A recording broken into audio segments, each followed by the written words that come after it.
Ladies and gentlemen, now I don't want to float my own boat too much, but it's now been 2 alliance wars in a row where I haven't horrifically died, embarrassing myself and also my alliance in the process. So I don't want to say that I am the best player in the alliance and everybody should worship me and maybe build a statue to kind of honor my greatness, but it's kind of getting to that level. It's very, very close. So yeah, I'm not doing too bad in alliance war, but today I wanted to share another gameplay video. We have 8 fights today, man. I've been absolutely storming alliance war this morning. We've taken on some very interesting opponents today. I decided to take on Psychic Thorns with Nick Fury. Somebody put a rank 5 Spider-Gwen on that note. And also we have a counter tactics Domino mini boss and also a Havok mini boss as well. But to start off, we got the Starburst Hella fight. So this one's quite good for Captain Marvel because we can kind of ramp up and then just burst down the final phase, so we don't really take that much Starburst damage.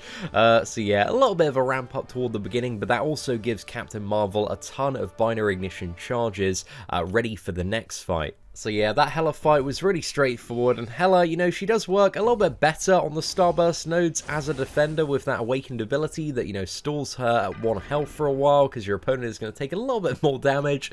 So yeah, not too sure why they decided to put an unawakened one on, but hey, diversity. So this is where the slightly more challenging fights begin. We do have a rank 5 rogue on this Starburst and Limber node, and after the first parry, man, I'm just trying to bait out heavy attacks because the stun duration is so slow on rogue. There is a very high chance if we attack in that we're just going to get parried and just get absolutely comboed, and especially with Suicide Masteries, rogue is a little bit more threatening. However, got a very nice special 2 on Captain Marvel. We've got this last down to 22% now, so we just need like 1 more combo and then a special 1 to finish it off. But the combo actually does the job and rogue goes down there, so you know, not a bad fight, man. We did most of the ramp up with Captain Marvel on Hela, so that made for a really easy time on rogue. Now, next up, we were debating this one a little bit in line chat, but we decided to take Psychic Thorns Spider-Gwen with Nick Fury, because I have, you know, all of the health here, like 37,000, plus also the real Nick Fury phase as well.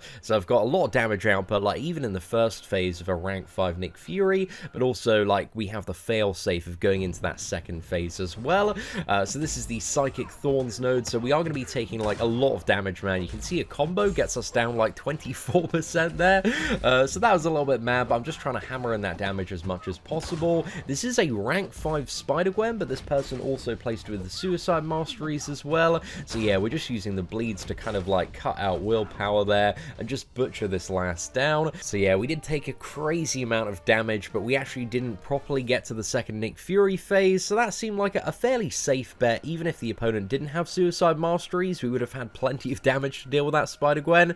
So yeah, that was pretty awesome there. Now, next up, we're moving into the second phase of Alliance War, so all of this gameplay was recorded this morning, and we've got 5 different fights today. We got 3 regeneration ones, and then 2 mini-bosses, and because we are now playing in Season, I decided to slap on a 20% boost, just for, you know, a little bit more safety when it does come to some of these. However, these are some amazing fights for Warlock, man. He absolutely shreds like 3 of these fights. So this is the Vigor Enhanced Regeneration node here, so they've put Sabretooth on, which is quite a, it's an alright placement, man. You know, he's got some good synergy with the node. However, if you have any champion that can heal block, especially Warlock with his infection, it just butchers this man down. Like, this is a rank 5 Sabretooth. He's got 132,000 hit points, and this man is just getting absolutely trashed.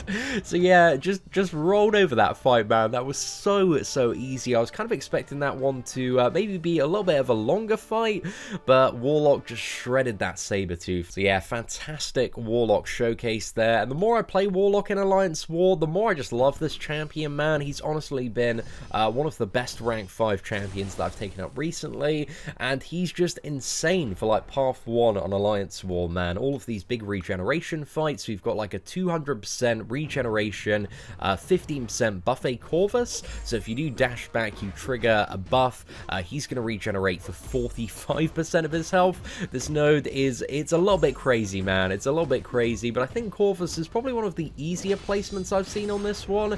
And again, this one is really easy to cancel out with Warlock, because once we have one stack of infection active, then Corvus Glaive can't heal at all, and he just becomes like a really easy Corvus to fight. So yeah, this is a 6-star rank 1 Corvus Glaive here, and to be fair as well, I feel like if you get Corvus Glaive as a 6-star champion, I feel like it should be a criminal offense not to take him immediately up to rank 2, because Corvus is a sick rank 2 character, man. So rank 2 you 6-star Corvus Glaives, boys, is essentially the moral of that story. But who knows, you know, maybe he's got a 5-star maxed out Corvus Glaive, you never know. Next up, we've got a fully maxed out Thor Ragnarok on a 15% buffet node here, with also empowered immunity and also enhanced auto block, which the enhanced auto block you're only really going to see if you try and intercept Thor Ragnarok, so I don't think that's going to, you know, help out too much. Not really a great placement on this node, makes him pretty straightforward, pretty easy to fight. Literally, like any champion that has good damage, a heal block would just be able to absolutely rinse this man. So we do a really good job there actually interrupting the power gain on Thor Ragnarok, and because this man is using the suicide masteries, we're just like constantly power draining him as well. So yeah, Warlock he's really good for like punishing players with suicide masteries in Alliance War, so that is just an additional reason why I absolutely love this champion. So we just walked over all 3 of those enhanced regeneration fights like they were absolutely nothing, man. That was some really good stuff there. Proper happy with that performance. However, next up is where the big challenge begins. So we've got a 6-star rank 2 Domino on a counter tactics breakthrough node. So that's a pretty nasty combination there, and also for a little bit of safety, because it's really important on the counter tactics node, because for every single hit you're giving your opponent 20% more attack. So if you do fail, you're going to get 1 shot. However, if you use an invulnerability boost, it means when they attack you and have that enhanced attack, that invulnerability boost is going to absorb that additional attack, and the invulnerability boost, it completely saves me at one point during this fight. So yeah, if you're fighting like a really high stakes counter tactics boss fight, definitely bring in an invulnerability boost, man, because they are so valuable for these matchups, as you're about to see here. So we go in for a combo, we go to evade the special one, we dodge it, but we don't get back in fast enough. She dexes us against the wall and then attacks in.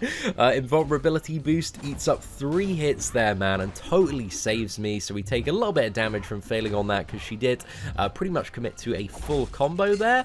But now we've got her in a fairly good position. She has 47 stacks of breakthrough, so we're dealing additional damage here. We go for the dodge on that, we chain on with a 5 combo straight into a special 2. And even though Domino is lucky, the special 2 has like a silent stun, so as long as you activate it and land the first hit, then your opponent is like stunned and can't evade out mid special 2, which is really cool. And we've almost got Domino down. We just need to do like a dash back medium or avoid the special 1, another 5 combo, and we are pretty much there. So we secure that with a nice little 11k finish there. Breakthrough really ramping up our damage. So overall, it was a little bit sketchy when we got hit by the combo, but a pretty good fight against a very stacked Domino on a counter tactics node. Then finally, we've got a rank 5 Havok on a Plagued Mind Limber node. So this isn't really the worst or most problematic node for Havok. It just is a bit of a beefy, a bit of a stacked up fight here, because this lad does have about 200,000 hit points.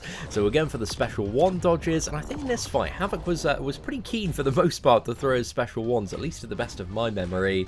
So yeah, I really do like the new Havok special 1 animation. I find it actually makes it so much easier to dodge. Aside from that special 1, when I was talking just at that point there, we failed on that special 1, man. That was a bit of a bad time. I also was feeling like so confident from the matches. I was like, I don't need to heal up, and at this point in the fight, after taking that special 1, I was like, I probably should have healed up just for a little bit of safety and security. So yeah, maybe feeling a little bit nervous, but I'm like, you know, I know how to fight Havok. I've done this, man. We got the Alliance War Havok boss one-shot last one. I can do this with the health that I have remaining. Here we're getting a ton of degeneration and also power drain value from the infections. That's going pretty damn well. We get a parry there. I'm a little bit wary of the parries as well because of the Limber node. We don't really have like that many left that we can do safely, so we need to start, start, you know, baiting out like combos and heavy attacks. We get a pretty nice intercept there, actually. I think there were a few very curious intercepts toward the end of this fight.